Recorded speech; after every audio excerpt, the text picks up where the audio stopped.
Sí, Bueno, entonces eso es lo que pasa en el estado de cuando estamos alimentados, pero lo que va a pasar en el estado de ayuno, pues es básicamente lo contrario, ¿no? Si hay una disminución de la absorción intestinal de glucosa, pues esto se va a sensar como que hay niveles bajos de glucosa en sangre y estos niveles bajos van a favorecer la secreción de glucagón y la inhibición en la secreción de la insulina. Y todo esto va a conllevar ¿a qué? A que a nivel hepático y muscular haya un aumento de la glucogenólisis, o sea, una ruptura de este glucógeno que está almacenado. ¿Para qué? Para que haya una liberación de glucosa. Esto va a ser a nivel de hígado y músculo. Y pues realmente sobre tejido adiposo no tenemos como un efecto importante del glucagón, ¿no? Y vean cómo la disminución de la insulina favorece que todo lo que estaba alto en el estado de alimentación, aquí está bajo, ¿no? Como todo esto. Entonces, bueno, esos son los efectos principales y los efectos contrarreguladores de una hormona sobre la otra, ¿no? Ahora, hablando un poquito de los péptidos que van a amplificar o las sustancias que van a amplificar la secreción de insulina, les decía que va a haber estos péptidos asociados al glucagón, que va a ser el GLP-1, GLP-2 y también el péptido inhibitorio gástrico. Estos van a ser secretados en las células L del intestino, que se van a encontrar en el ilio distal. Y les decía que el gen que va a favorecer esto es básicamente el mismo que el del glucagón. Por eso es que estas proteínas son muy parecidas en estructura al glucagón. Entonces, estos péptidos tienen una vida media muy cortita, de menos de 2 minutos. Y el principal estímulo para su secreción van a ser las comidas, principalmente glucosa y lípidos. Adicional, otros factores que van a estimularlo va a ser la estimulación parasimpática, y a su vez esto también van a estimular la secreción de insulina y la secreción de somatostatina y van a inhibir la secreción de glucagón. La somatostatina es importante, ahorita lo vamos a mencionar, pero la somatostatina puede inhibir tanto a la insulina como al glucagón, ¿no? Entonces, el que yo tenga otro factor como el GLP-1 que va a favorecer la secreción de somatostatina, también va a actuar a su vez sobre estos, ¿no? Esto es como lo principal, pero el GLP-1 va a tener otros factores, como cuáles va a inhibir el vaciamiento gástrico, de ahí que los fármacos que tenemos actualmente van a tener muchos efectos adversos por este mecanismo, ¿no? Van a también a inhibir la secreción gástrica, van a inhibir el apetito por señalización directa al cerebro y van a inducir pérdida de peso.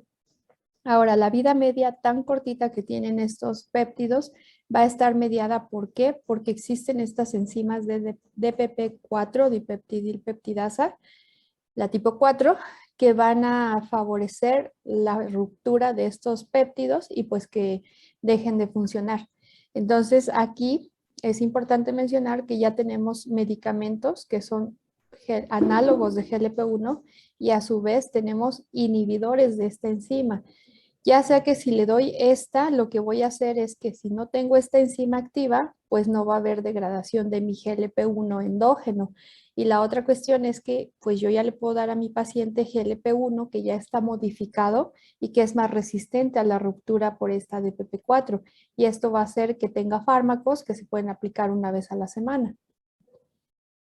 Ahora, esto es básicamente los efectos que van a tener estas sustancias. El GLP-1 va a estimular la secreción de insulina y de somatostatina y a su vez inhibe la secreción de glucagón. Y algo importante o interesante de estos fármacos es que inhiben la muerte celular, en este caso de la célula beta. De hecho, son fármacos que se ha visto, al menos a nivel del ratoncito, que pueden favorecer como la proliferación de estas células beta. Hasta la fecha en humanos no se ha podido demostrar, dado que es difícil hacer estudios en humanos, pero bueno, sí se ha visto esto, ¿no? Eh, a nivel, por ejemplo, del estómago, ya les decía, va a inhibir esta secreción gástrica y el vaciamiento e inhibe el apetito. El GLP-2 no lo menciono mucho porque no es tan importante para la cuestión de la insulina. Este más que nada va a tener efecto a nivel intestinal, que aquí está, dice que estimula la mucosa, el crecimiento de la mucosa intestinal y también favorece la absorción de nutrientes. De hecho, en estados de malabsorción, que eso lo deberían de ver en gastroenterología, hay fármacos que ya son similares al GLP-2 que van a favorecer esto, pero para diabetes todavía no tiene como tal una función muy específica. Y el péptido inhibitorio gástrico, a pesar de que también tiene todos estos efectos que son muy similares al GLP-1, tampoco tenemos en la actualidad fármacos que estén dirigidos hacia esto. Entonces, les decía que un mecanismo de estos péptidos va a ser la amplificación de la síntesis y secreción de la insulina ante un estímulo como la glucosa. ¿Cómo va a ocurrir esto? Pues bueno, una vez que estos son secretados y que se unen a su receptor, el receptor de GLP-1 en la célula pancreática, van a activar vías de señalización que van a favorecer un aumento en el ATP. Todo este ATP que ya les decía es necesario ¿para qué? Para que haya como la energía necesaria para la síntesis y secreción de estos gránulos secretorios.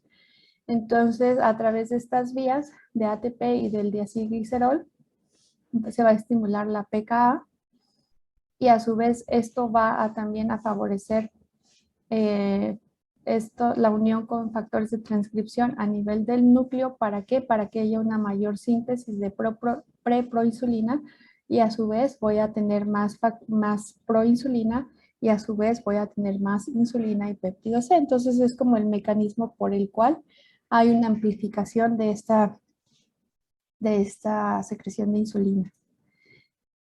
Eh, Ahora, hablando de las otras células del intestino, del páncreas, perdón, el polipéptido pancreático era otro de los factores que va a ser producido a nivel del páncreas, secretado por las células PP, que decíamos que corresponde aproximadamente al 5%. Estas van a estar localizadas principalmente en la porción de la cola del páncreas y esta va a estar secretada ante la respuesta a una comida mixta, pero también va a haber una secreción ante un estímulo neural. En este caso, la función de este péptido va a estar un poco incierta. La verdad es que todavía no se ha encontrado realmente que tenga una función sobre la cuestión de la insulina o del glucagón. Pero bueno, es importante saberlo y pues hay estudios que se están haciendo para ver realmente qué es lo que hace, ¿no? Otro de los factores que se van a secretar, que decíamos que es en las células épsilon, va a ser la somatostatina. La somatostatina tenemos dos isoformas, la 14 y la 28, una producida a nivel del hipotálamo y esta, la 14, que va a estar producida a nivel del páncreas. Ambas van a tener mismos efectos sobre la insulina, pero bueno, aquí la única diferencia es 14, que tiene 14 aminoácidos, y 28, que tiene 28, y dónde están producidas, ¿no? Su cromosoma, bueno, su gen va a estar localizado en el cromosoma 3, en el brazo largo, y lo que va a hacer básicamente es que va a estimular la secreción de glucosa, también, más bien la glucosa, la arginina, las sulfonilureas y hormonas gastrointestinales van a estimular su secreción. Y a su vez, los receptores para la somatostatina de tipo 5 y la insulina pueden inhibir la secreción de esto. Un efecto que va a tener la somatostatina puede ser, obviamente va a inhibir tanto la secreción de insulina como la secreción de glucagón. Va a depender en qué momento estoy, si estoy comiendo o estoy en ayuno. Y otra cosa que va a favorecer es que prolonga el vaciamiento gástrico. La grelina, que también está producida en el páncreas, perdón, les dije, la somatostatina les dije en las delta y esta es épsilon. Creo que se los dije al revés, pero bueno. La grelina no tiene efecto como tal en el metabolismo de la glucosa, ni de la insulina, ni del glucagón, no, pero es importante, ¿por qué? Porque va a ser la principal hormona que va a estimular el apetito. Entonces, adicional va a tener otro factor, otro, otra función que va a ser un estimulador de la secreción de hormona de crecimiento. A nivel gastrointestinal va a disminuir el vaciamiento gástrico y la secreción ácido. Y les decía, va a regular el apetito y el balance de energía en el núcleo 4, pero va a ser básicamente el principal hormona estimulante del apetito. Ahora, esto es como de la fisiología pues normal del páncreas. Aquí lo que me interesa que se quede mucho es sobre cómo es la secreción, las dos fases que les mencionaba de la insulina. Y sí hay que recordar un poquito todas estas vías de señalización, un poco, o sea, no es que se las aprendan, pero sí recordarlas un poco por el hecho de que, por ejemplo, las sulfonilureas pueden actuar sobre estos canales directamente, ¿no? Para aumentar la síntesis. Mm, el glucago lo vamos a ver sobre todo en hipoglucemia, que va a ser la principal hormona contrarreguladora. ¿Por qué? Porque ya vimos cómo a través de otras sustancias o de un efecto directo puede inhibir la secreción de insulina, ¿no? Entonces, ¿dudas hasta aquí?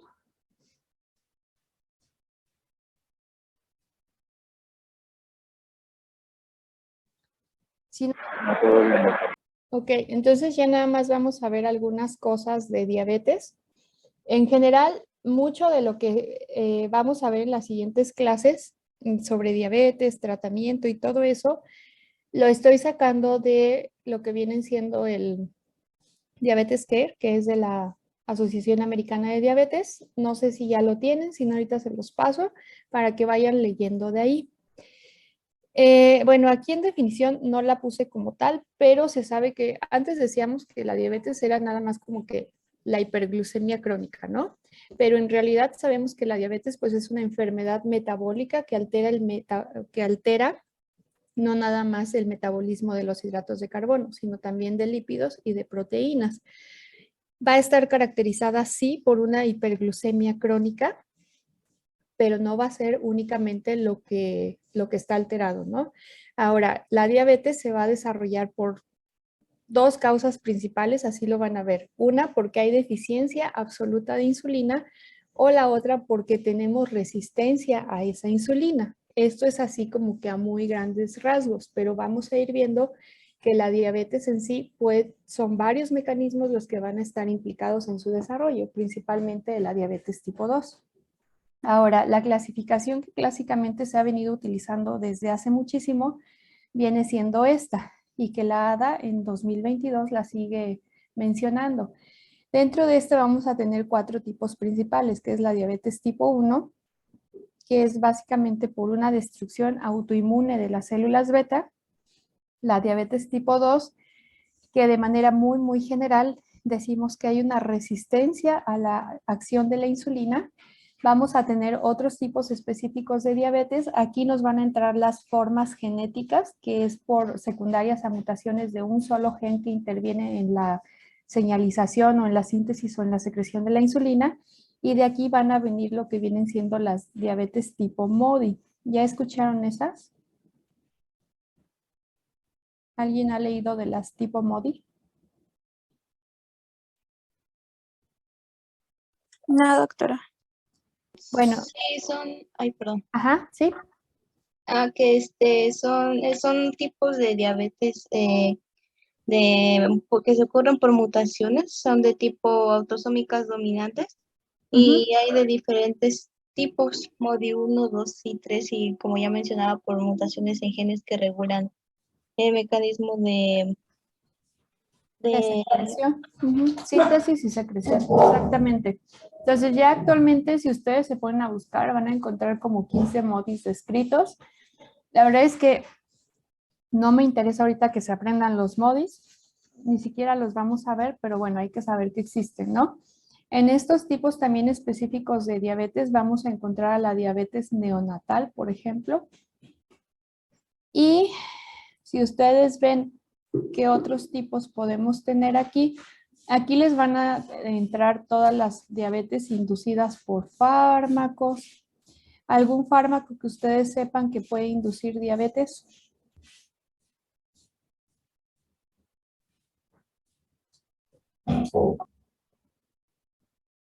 ¿Alguno que hayan leído?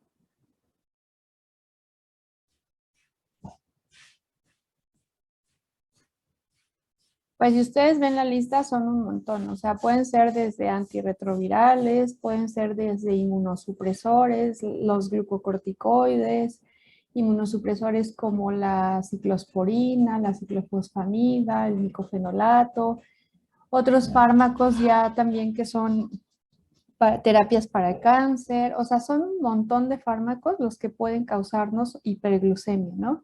También dentro de otros tipos vamos a encontrar, por ejemplo, las que se producen posterior como algunas infecciones o, por ejemplo, aquellos pacientes que cursaron con pancreatitis y que ya quedaron diabéticos.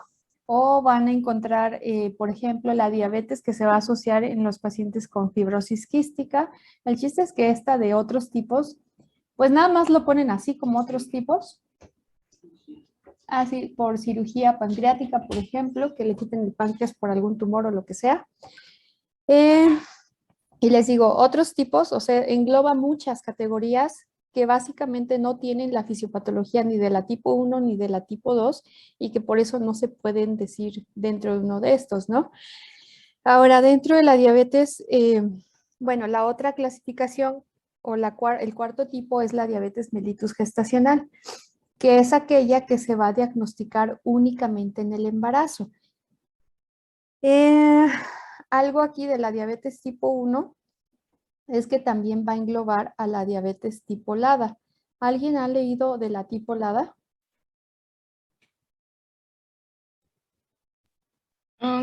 Bueno, no estoy segura, pero me parece que es como la tipo 1, pero diagnosticada después de los 70 años. No es después de los 70 años.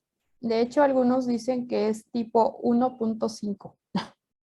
¿Por qué? Porque comparte anticuerpos como la tipo 1, pero tiene ciertas características clínicas como de la tipo 2. Por ejemplo, la tipo 1 sabemos que habitualmente se va a diagnosticar en la infancia, aunque ya tenemos adultos que a los 30 años se les diagnostica tipo 1.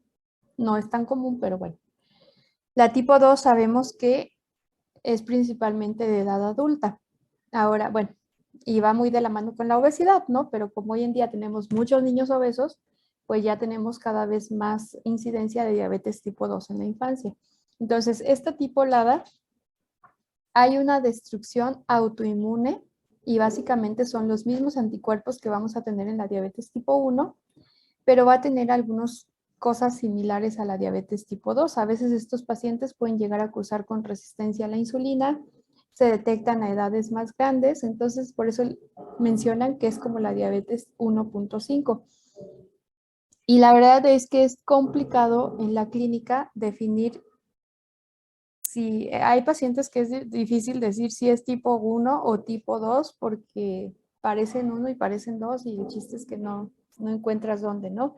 Necesitaríamos la medición de anticuerpos que en muchos casos son muy caros y pues no todos los pacientes lo pueden pagar o en muchos lugares, hospitales, no los tenemos. Entonces, a veces es difícil definir qué tipo es, ¿no? Pero bueno, a grandes rasgos, esta es la clasificación de diabetes, tipo 1, tipo 2, otros tipos y la diabetes mellitus gestacional. Ahora, ¿cómo voy a hacer el diagnóstico de diabetes? Pues la ADA dice, igual estos criterios ya se adoptaron desde hace varios años y en realidad siguen sin modificarse. Podemos tener cuatro estudios que podemos realizar para el diagnóstico. Uno de ellos viene siendo la glucosa de ayuno, que la glucosa de ayuno tiene que ser mayor de 126 y el ayuno se va a definir como 8 horas por lo menos de no haber ingerido algún alimento. Si yo voy a tomar este criterio como diagnóstico, la recomendación es que haga dos mediciones, o sea, la haga hoy e incluso algunos dicen que de la misma glucosa, ¿no? Pero lo que puedo hacer es decirle al paciente citarlo un día, citarlo otro día, y si las dos caen en 126 o más, pues ya es suficiente para hacer diagnóstico.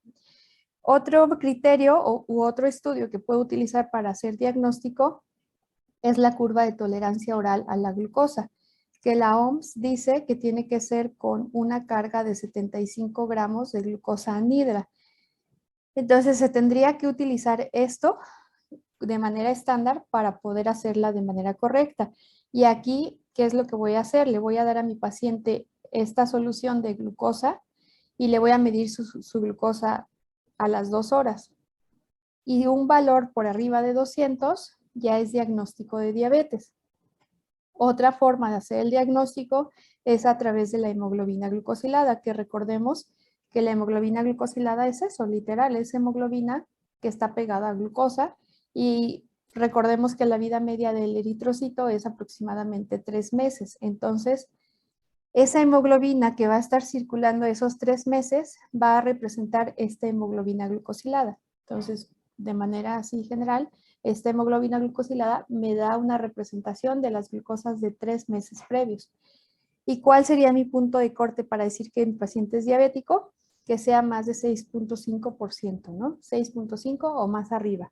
Ahora, algo importante para hacer válido este criterio es que mi hemoglobina glucosilada tendría que tendría que ser medida por un ensayo estandarizado por el DCST.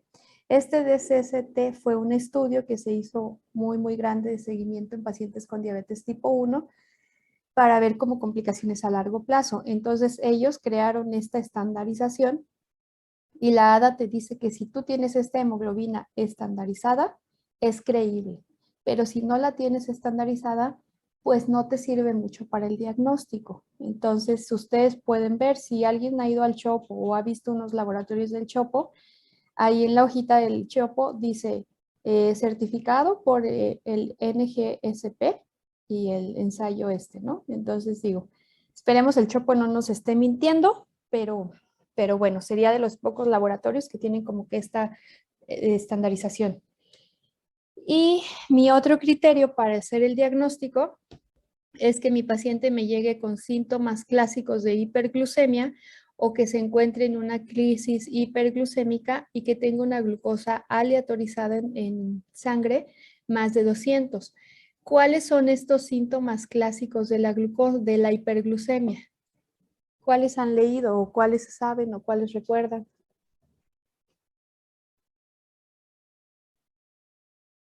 La poliuria, ¿Ah?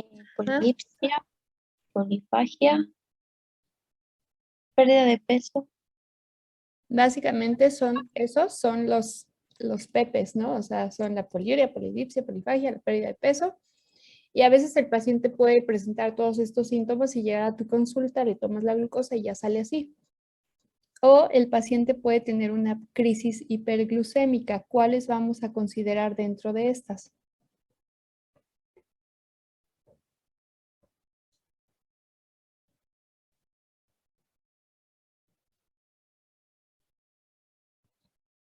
¿Te suena complicaciones agudas de la diabetes? Cetoacidosis. Ajá. ¿Y cuál otra?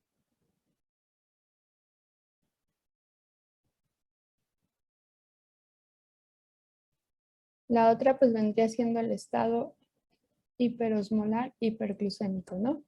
Entonces hay pacientes que no se conocen diabéticos y que te debutan con un estado hiperglucémico o con una cetoacidosis diabética y pues ya, ¿no? Dices, pues ya es diabético, ¿no? La cetoacidosis puede ser más frecuente como presentación en niños, sin embargo, también adultos con diabetes tipo 2 llegan al hospital con cuadros de cetoacidosis y es el debut o es el inicio o cuando se diagnostica su diabetes. Entonces, ya sea que te llegue con los síntomas o que ya te llegue en una complicación aguda. Entonces, esas son las 4 formas que tenemos para hacer el diagnóstico de diabetes tipo 2 y que son hasta ahorita los más aceptados. Con el tiempo, tal vez algunos vayan modificándose según más estudios que se vayan haciendo, pero bueno, hasta ahorita son esos. Ahora, hay un estado que le vamos a llamar que es prediabetes.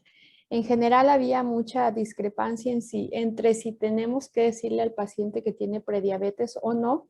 Yo lo que les puedo decir es que el paciente entiende más que le digamos, ¿es usted prediabético?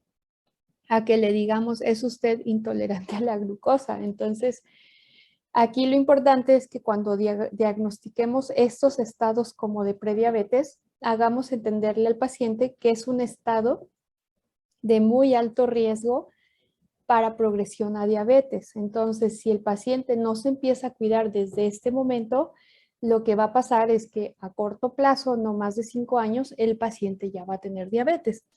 Entonces, recordemos que los niveles de glucosa en sangre normales serían máximo hasta 100. Y decíamos, por ejemplo, que en ayuno el paciente diabético se diagnostica cuando tiene más de 126. Entonces, de aquí a aquí, ¿qué pasa? ¿Mi paciente es normal o es anormal? Pues me entraría, perdón, en este criterio diagnóstico de prediabetes. Entonces, para decir que mi paciente es prediabético, ya sea que le tome una glucosa de ayuno y que se encuentre entre 100 y 125. Si está por debajo de 100 es normal y si está ya por arriba de 125, que sería 126, pues ya es diabético. O también lo puedo definir con una curva de tolerancia oral a la glucosa cuando se encuentre entre 140 y 199. Menos de 140 es completamente normal para alguien que no es diabético y decíamos que 200 o más pues ya define como tal el diagnóstico de diabetes. O podemos hacerlo igual a través de una hemoglobina glucosilada, que lo mismo debe de tener la estandarización y que ésta se encuentre entre 5.7 y 6.4. Todo aquello por debajo de 5.7, o sea, 5.6 hacia abajo es normal, y todo aquello por arriba de 6.4, que sería 6.5, pues ya lo voy a clasificar como diabetes. Entonces, si yo identifico a un paciente como prediabético, ya sea porque tiene glucosa de ayuno entre estos valores, o porque le hice una curva de tolerancia y está entre estos valores, o una hemoglobina, aquí lo importante es que desde este momento yo tengo que hacer una intervención, incluso se pueden dar fármacos si ustedes quieren, pero lo más importante es que mi paciente baje de peso, que lleve una alimentación adecuada, saludable, balanceada y todo eso que ya sabemos, ¿no? Entonces, eso es lo importante de que nosotros detectemos a nuestros pacientes en estados de prediabetes, ¿no? Que aquí yo puedo hacer una intervención, ¿para qué? Para que no progrese a una diabetes o por lo menos retrase el diagnóstico y a su vez pues las complicaciones. Ahora, ¿en qué momento voy a hacer tamizaje de diabetes? Porque ya es algo que tenemos que hacer de manera rutinaria, ya no es esperarme a que el paciente llegue a mi consulta diabético, no, sino yo como médico ya tengo que empezar a hacer tamizaje. Entonces, el tamizaje se va a recomendar para todos aquellos adultos de cualquier edad que tengan sobrepeso u obesidad. Recordemos que en México y según la última en Salud, casi un poquito más del 70% de los mexicanos padecemos algún grado de sobrepeso u obesidad. Entonces, si nosotros nos apegamos a esto, básicamente por lo menos el 70% de la población mexicana debería tener su tamizaje de diabetes, ¿no? Por el hecho de que tenemos sobrepeso u obesidad. Si a eso yo le sumo otros factores, como el antecedente familiar de primer grado con diabetes, que muchos aquí, ¿cuántos tienen un papá o una mamá diabética? Pues somos muchos, ¿no? Y si a eso le sumamos la raza de alto riesgo, que en este caso los latinos, y pues nosotros, aunque nos veamos güeritos, pues seguimos siendo latinos, ¿no? La historia de enfermedad cardiovascular, el paciente hipertenso, niveles bajos de colesterol HDL y altos de triglicéridos, las mujeres con una historia de síndrome de ovario poliquístico, el sedentarismo y otros factores ya como un poquito asociados a resistencia a la insulina, como la obesidad mórbida, la acantosis nigricans, son pacientes que hay que tamizar. Ahora, si mi paciente ya lo tamizo y se encontró con prediabetes, pues tengo que darle un seguimiento anualmente y hacer todas las medidas correspondientes para que esto no siga progresando. Si mi paciente, por ejemplo, se diagnosticó con diabetes gestacional en el embarazo que haya sido, también debe de tener un tamizaje a largo plazo. ¿Por qué? Porque estas pacientes tienen alto riesgo de desarrollar diabetes en toda su vida. Si el paciente, digamos, no tiene ninguno de estos factores, lo indicado es que a los 35 años de edad empecemos a hacer el tamizaje y ya dependiendo si ya está prediabético o no, pues dar un seguimiento. Si el resultado en estos pacientes fuera normal, hay que estar volviendo a checar cada 3 años. Y ya si mi paciente ya teníamos alteraciones, lo que decía aquí, cada año. Personas con VIH, también hay que estarlos monitorizando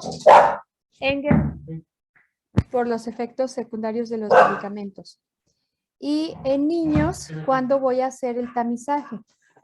especialmente niños que ya tienen sobrepeso u obesidad o que tengan uno o más factores de riesgo, como historia familiar de diabetes, sobre todo en la mamá, o que hayan tenido diabetes gestacional, obviamente la mamá. La historia de diabetes en la familia, ya sea el papá o abuelos, por ejemplo, igual la raza o signos de resistencia a la insulina, que lo más común en la consulta es que los niños te lleguen con obesidad y ya tengan la acantosis, ¿no?